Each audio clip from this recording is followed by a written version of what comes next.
मैदा की जलन के लिए आज मैं आपके साथ वो नुस्खा शेयर कर रहा हूँ जो मैं ख़ुद भी इस्तेमाल करता हूँ और इसका रिज़ल्ट जो है वो काफ़ी मौसर और काफ़ी अच्छा है। क्योंकि ये तो एक तयशुदा हकीकत है कि जिस माशरे में हम रहते हैं बहुत सारी शादी ब्याह के प्रोग्रामों में जाना होता है, सफ़र में निकलना होता है, कुछ दोस्तों की तरफ से ऐसी दावतें होती हैं कि जहाँ बिल आखिर कुछ ना कुछ हम ऐसा खा लेते हैं कि जिससे मैदे में जलन शुरू हो जाती है।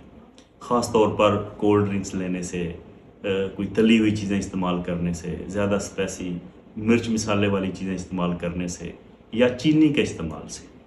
अक्सर लोग ये समझते हैं कि सिर्फ मिर्च से ही सीना जलता है, लेकिन सबसे ज़्यादा जो जलन पैदा होती है वो चीनी के इस्तेमाल से होती है। मीठी चीज़ों से, कोल्ड ड्रिंक से चीनी ज़्यादा जलन पैदा करती है। एक तो इन चीज़ों से परहेज़ करें और इस बड़ा सादा सा नुस्खा है। इसमें आपने ऐसा करना है कि राल सफ़ेद लेनी, गूंद कीकर, गूंद कतीरा और गेरू, ये 4 चीज़ें हैं और बहुत सस्ती और आम चीज़ें हैं।